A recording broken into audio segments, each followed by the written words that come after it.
जी भाई। अब ये हम सवाल तो देख चुके हैं। अब उसके बाद इन्होंने एक और सवाल में एग्जांपल दी है, ये मैं चाहूंगा ये आप खुद देखें। मैं हल्का सा ब्रीफ कर देता हूँ। अगले सवाल में भी वो यही कहते हैं कि जी एक कंपनी है, वो तीन किस्म के प्रोडक्ट्स बना रही है, मेंस, लेडीज एंड यूनिसेक्स। इन्होंने अब ये देख रहे हैं कि जी यूनिसेक्स हमारा लॉस में आ रहा है। तो यूनिसेक्स हमारा लॉस में आ रहा है, तो इन्होंने यही कहा है कि जी आप हमें बताएं कि यूनिसेक्स अगर लॉस में आ रहा है तो it is suggested that units will be close required determine what information is relevant or required। तो हम पिछले सवाल में देख चुके हैं हमें क्या क्या चीजें चाहिए थी। उन्होंने आगे उसको फिर एक्सप्लेन भी किया कि जी अब 2000 का नेट कंट्रीब्यूशन पे अभी मुझे आप लॉस तो दिखा रहे हैं, लेकिन अगर आप देखें तो सेल इसकी 20,000 है, कंट्रीब्यूशन जो है वो इसका 18,000, वो कॉस्ट इसकी वेरिएबल कॉस्ट 18,000 है। तो 2,000 तो मुझे मुनाफा दे रही है ये प्रोडक्ट।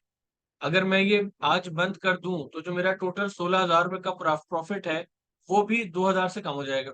लेकिन अपॉर्शन कॉस्ट के ऊपर अपॉर्शन स्टोर कॉस्ट है, इसमें कोई एलोकेटेड कॉस्ट है कि नहीं है, ये सवाल ने हमें क्लियरली तो नहीं बताया। लेकिन अब क्यों नहीं बताया, हम ये जूम करेंगे कि ये अपॉर्शन ही है, यानी कि इसकी नेचर फिक्स्ड ही है। इसके बाद इन्होंने और भी जैसे वेरिएबल फैक्टर्स आते हैं कि जी जो आपके वॉल्यूम में फर्क पड़ेगा, क्योंकि मेंस लेडीज बाद लोग यूनिसेक्स प्रोडक्ट्स को ज्यादा प्रेफर करते हैं, ये भी इन्होंने बताया हुआ है। ओवरऑल मेरा कस्टमर बेस खराब होगा, मेरी मुझे रीएलोकेशन मुझे कस्टमर रीएलोकेशन तो करनी होगी, मुझे साथ साथ कॉस्ट जो मेरी है अपने ऑर्गेनाइजेशन को भी मुझे रीऑर्गेनाइज करना पड़ेगा। मेरी एक प्रोडक्ट बंद हो रही है, तो मुझे अब अपने नए सेटअप को कैसे लेके चलना है। तो इसमें अगेन मल्टीपल चीजें आ जाती हैं। तो ये इन्होंने एक एग्जांपल दिया है, इसको आप डिटेल में देख लेंगे। फिर है फर्दर प्रोसेसिंग डिसीजंस।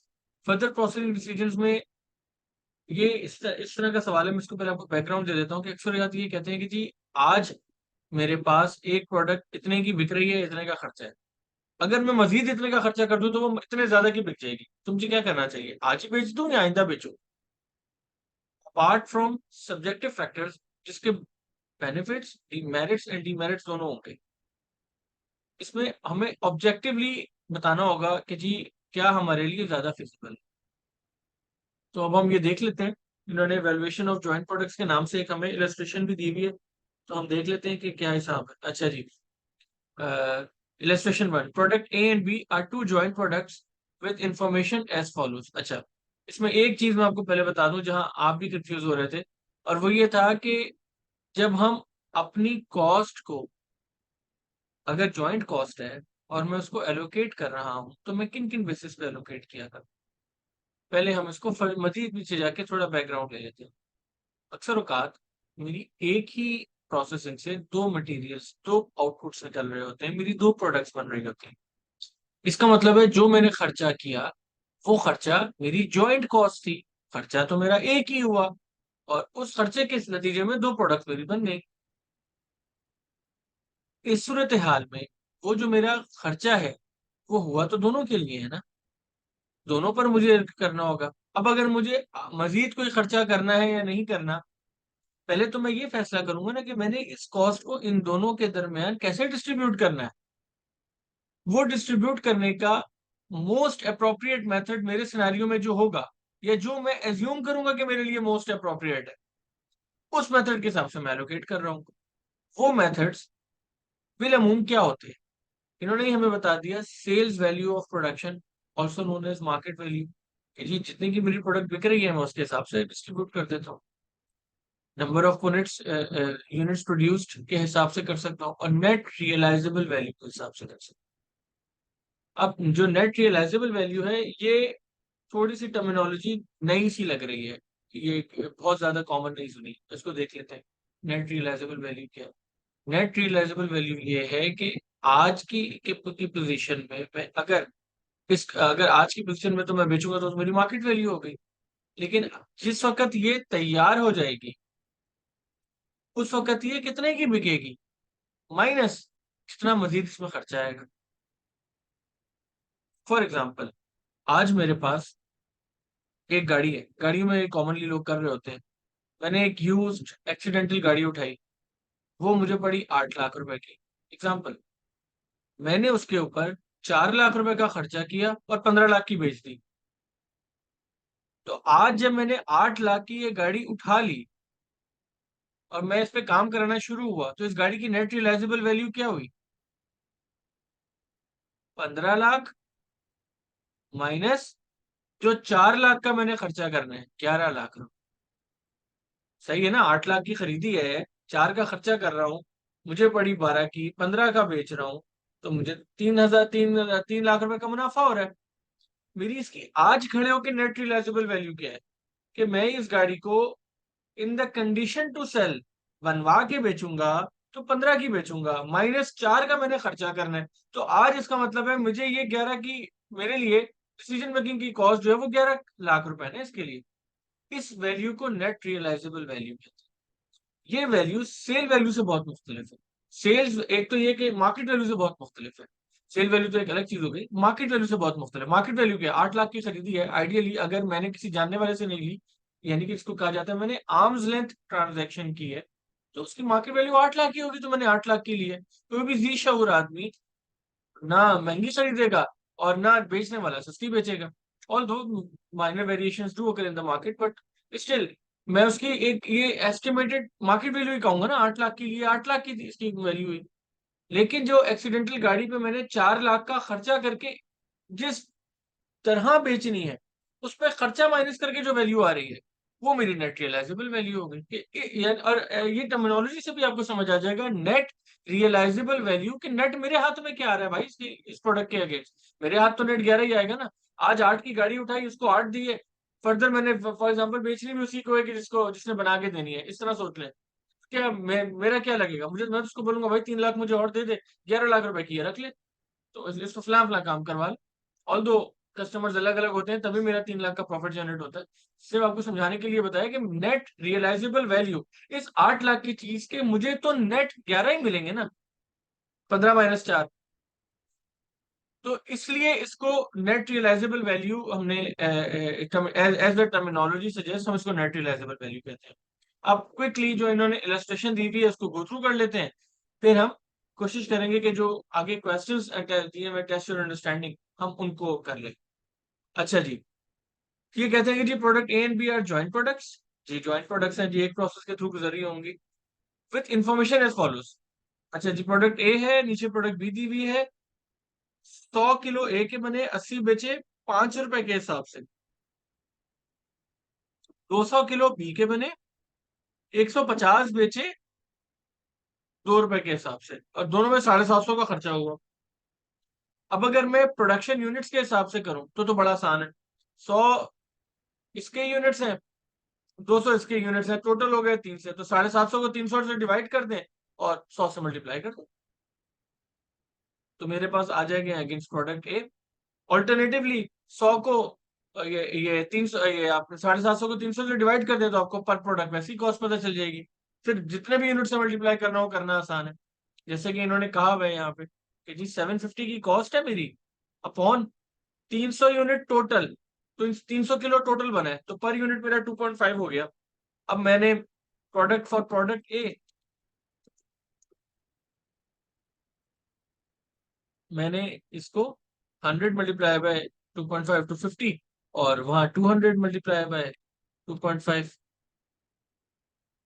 500, ये मेरी टोटल डिस्ट्रीब्यूटेड कॉस्ट हो गई। अच्छा जी, अब इन्होंने आगे आपको करके भी दिखाया।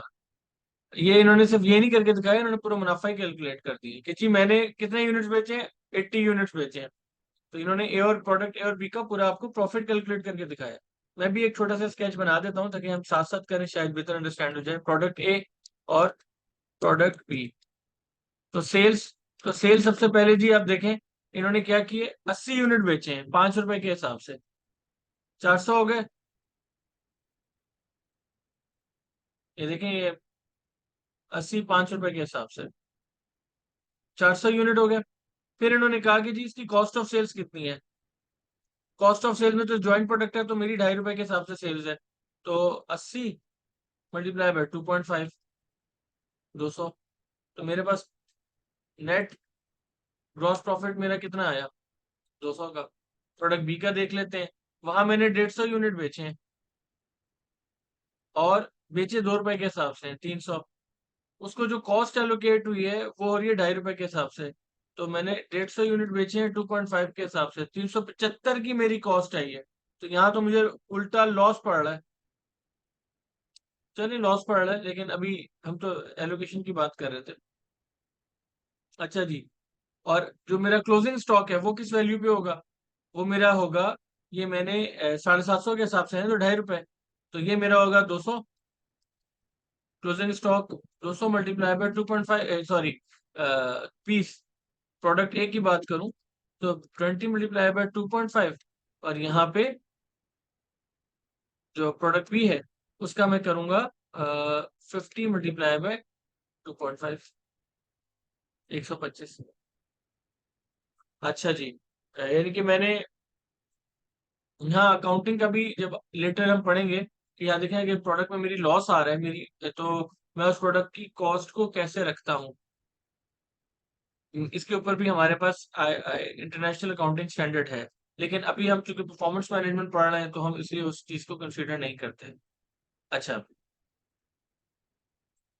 यहाँ पर इन्होंने एक और बात बताई है कि जो मेरा जॉइंट प्रोडक्ट है तो ऑब्वियसली जो मुझे रेशियो गिवन है, unless otherwise provided in the question, कोई और सिनेरियो, मुझे उस रेशियो को मेंटेन करना होगा। और बात भी लॉजिकल है, अगर मैं एक रॉ मटेरियल मशीन पे लगाता हूँ और उससे मुझे 1 यूनिट मिलता है प्रोडक्ट ए का और 2 यूनिट मिलते हैं प्रोडक्ट बी के, तो आइडियली हमेशा यही रेशियो रहेगा ना।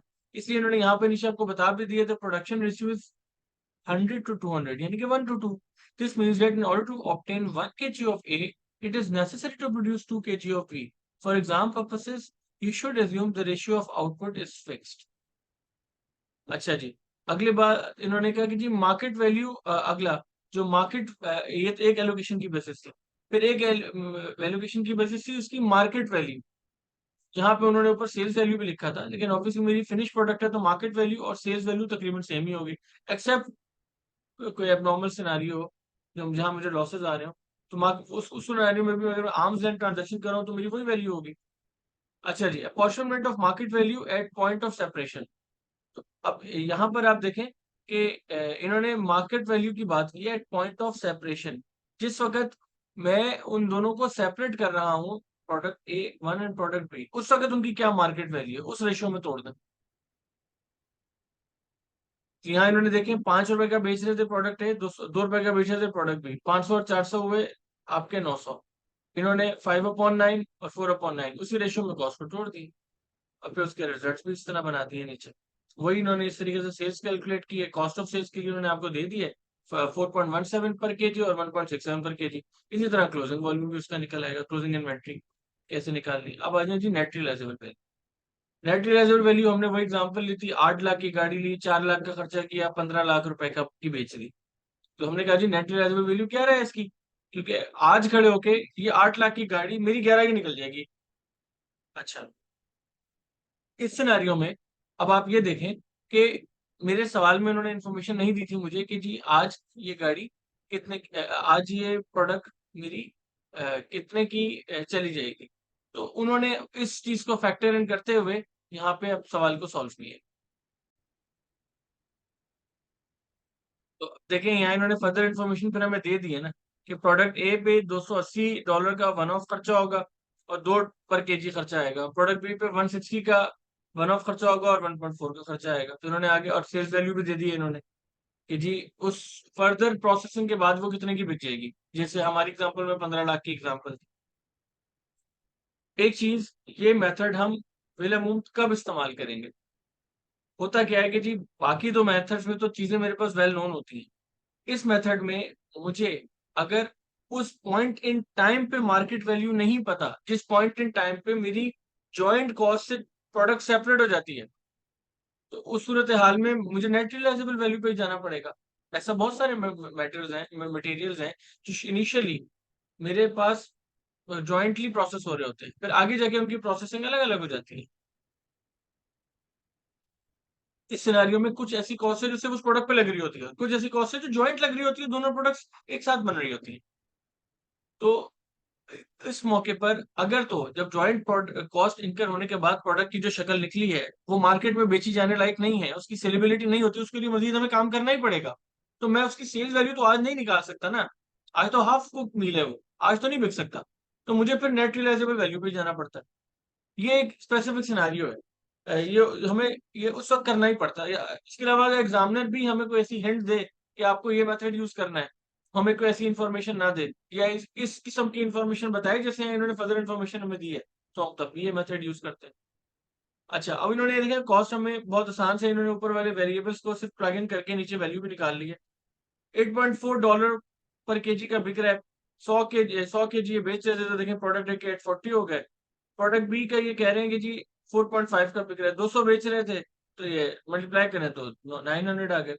फर्दर प्रोसेसिंग कॉस्ट भी उन्होंने अकॉर्डिंगली ऐड कर दिया, तो आपके पास नेट रियलाइजेबल वैल्यू आ गई। उस नेट रियलाइजेबल वैल्यू कितनी आई है जी? 360 इंटू 460। इस रेशियो में आपने अपनी ज्वाइंट कॉस्ट को डिस्ट्रीब्यूट कर दिया। अब ज्वाइंट कॉस्ट को डिस्ट्रीब्यूट वंस आपने कर दिया, तो फिर तो काम बिल्कुल वैसे ही है जैसे हम पिछले दो मेथड्स में देख चुके हैं। अब आ जाते हैं जी टेस्ट योर अंडरस्टैंडिंग 8 की तरफ।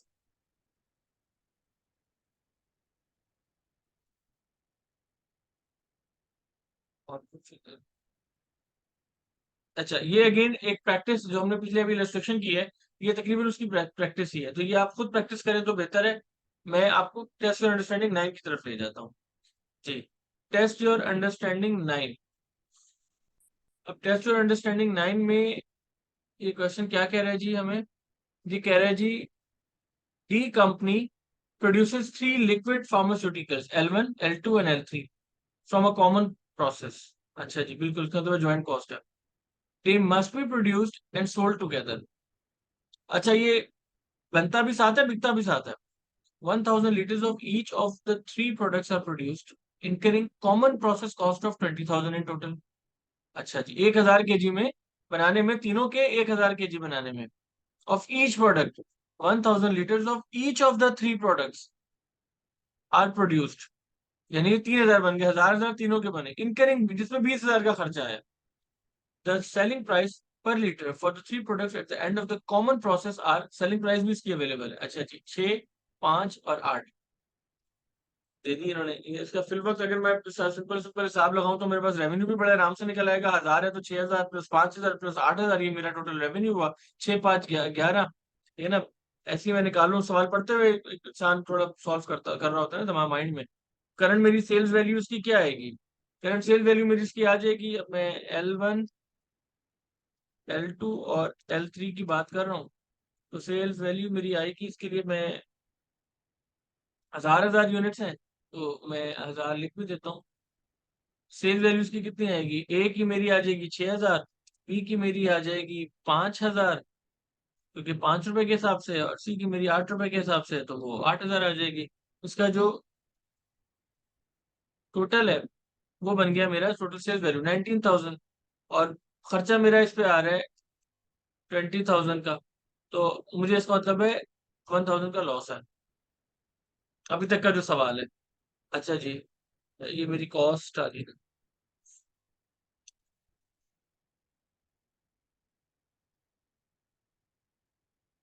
ऑल्टरनेटिवली इसका मतलब आज तो मुझे नुकसान हो रहा है। अब देखते हैं आगे क्या है। Alternatively all three liquids can be process further into products L1A, L1, L2A, L3A। They must also be must all be sold together and not at or not at all। इन तीन का भी यही हिसाब है जी, बेचना है तो साथ बेचना है, वरना नहीं बेचना।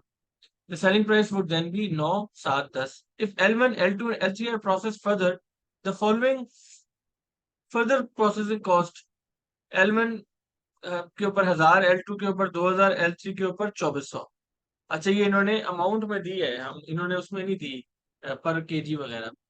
अच्छा, रिक्वायरमेंट क्या है अब मेरी? Required produce calculations to assess the viability of the common process, that there is no external market for product L1A, L2A, L3A।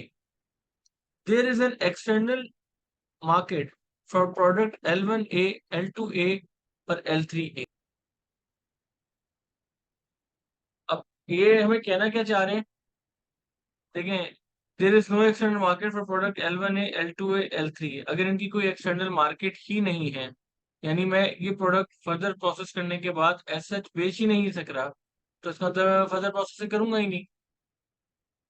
In fact वो ये बोलना चाह रहे थे कि आप कंपेयर करें कि L1, L2, L3 को मैं बनाऊं या फर्दर प्रोसेस करूं, इसमें मेरे लिए ज्यादा वाइबल क्या है? तो सवाल को पढ़ते ही हम ये इत्तेफाक से सॉल्व कर चुके हैं कि अगर हम L1 L2 L3 को सिर्फ बनाते हैं तो हमें नुकसान है 1000 रुपए का। अब हम देखते हैं कि अगर मैं L1A L2A और L3A की बात करूं तो मुझे कितने का बेनिफिट मिलता है। तो देखें यहाँ मुझे 9, इसके लिए मेरा सेल्स वैल्यू आएगी रिवाइज्ड। अगर मैं L1 L2 L3A के साथ बनाता हूँ, L1A L2A L3A, तो 9000 मेरी L1A की सेल्स रेवेन्यू है, 7 रुपए मेरा बी का है, और 10 रुपए मेरा सी का है। ये टोटल हो गया जी 26,000। 26,000 का मैं बेचूंगा। अच्छा, कॉमन कॉस्ट ऑलरेडी मैं इनकर कर चुका हूँ। कॉमन कॉस्ट तो मैं ऑलरेडी इनकर कर चुका हूँ 20,000। अच्छा, फर्दर कॉस्ट उन्होंने मुझे कहा है कितनी होगी? 1000, 2000 और 2400। 1000, 2000 और 2400।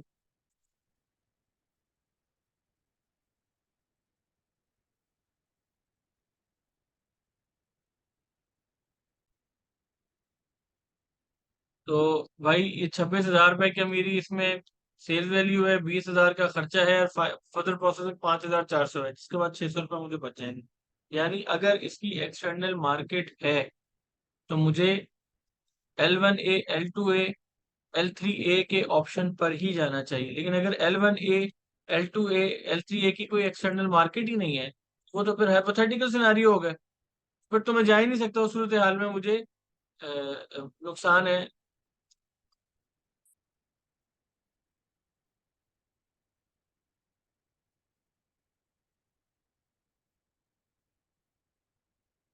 उस सूरत हाल में मुझे नुकसान होगा 1000।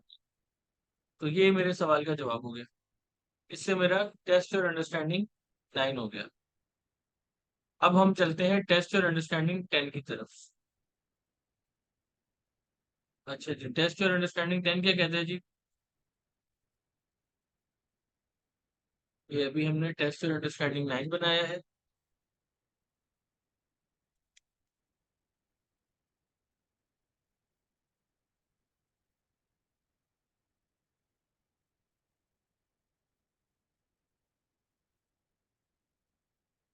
आते हैं टेस्ट और अंडरस्टैंडिंग 10 की तरफ।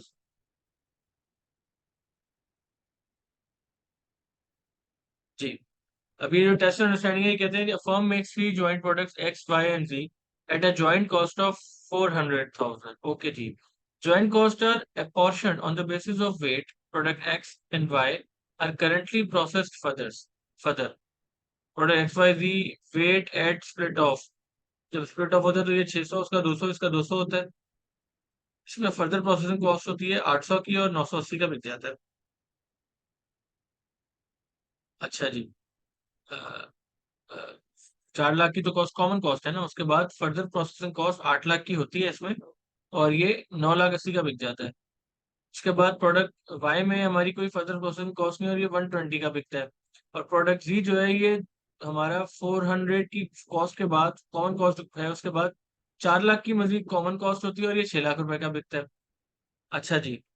An opportunity has arisen to sell all 3 products at the split off point for the following prices। इसमें इन्होंने कह दिया कि जी एक्स के आपके पास 2 लाख का बिक जाएगा, ये वाई आपके पास 120,000 का बिक जाएगा, और जी 160,000 का बिक जाएगा। तो सवाल क्या है? Which of the products if any should the firm process further? चलिए जी, सॉल्व करते हैं इस सवाल को। सवाल यही है कि मैं फर्दर प्रोसेस करूँ ना करूँ। आज अगर मैं फर्दर प्रोसेस नहीं करता, एक्स वाई जी तीनों का बना देते हैं, आज अगर मैं फर्दर प्रोसेस नहीं करता, ये मैं 200,000 का बेच दूंगा। ये मैं 120, वाई में 120,000 का बेच दूंगा, और जी में 160,000 का बेच दूंगा। अच्छा जी। और अगर मैं फर्दर प्रोसेसिंग करता हूँ तो मैं 980 का बेचूंगा, इस पे 800,000 मेरा खर्चा भी आएगा। इसका मतलब है नेट मुझे 180 मिलेंगे। अब जब मुझे नेट इसमें 180 मिल रहे हैं, फर्दर प्रोसेस करके, और आज मुझे 200 मिल रहे हैं, ये है ना। Sales value now, sales value after processing, cost of further processing.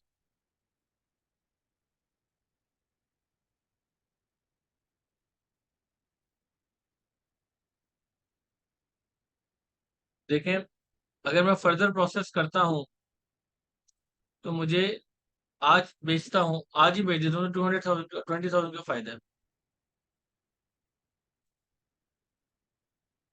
Access value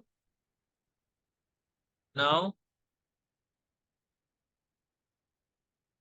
access gain now over after sale, after further process. यही काम बी का भी करते हैं, इसमें तो कोई फर्दर प्रोसेसिंग वाली बात ही नहीं है। तो ये तो मेरा अभी भी 120 का बिक रहा है, यहाँ भी 120 का ही यहाँ भी 120 का ही बिकेगा। तो फर्दर प्रोसेसिंग ही नहीं है, तो यहाँ पर मेरे पास कोई फर्क ही नहीं आएगा, इसमें तो कोई फर्दर प्रोसेसिंग इन्वॉल्व ही नहीं है। सी में वो कहता है कि जी ये मेरी 600,000 का बिक जाएगा, और 400,000 की इसमें कॉस्ट आएगी। तो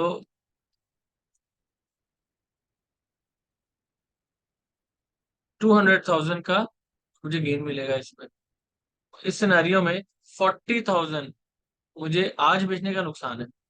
तो मेरा कंक्लूजन क्या निकला? मेरा कंक्लूजन ये निकला कि जी एक्स मुझे no further should be sold, X जो है should be sold without further processing, क्योंकि मेरी वैल्यू आज फर्दर प्रोसेसिंग के बाद से ज्यादा है। तो मुझे बाद में मिलेंगे, एक फर्दर प्रोसेस करूंगा तो एक 80 मिलेंगे। आज 200,000 मिल रहा है, तो मैंने टाइम, मेरा वैल्यू किसी, मुझे तो नेट, मुझे तो ग्रॉस लॉस हो रहा है ना। अच्छा, और अगर जी के केस में मैं फर्दर प्रोसेसिंग करता हूँ तो मुझे 200,000 मिलेंगे, आज 160,000 मिल रहे हैं, तो 40,000 का मुझे उससे फायदा हो जाएगा। तो इसमें हम लिखेंगे कि should be sold after further processing.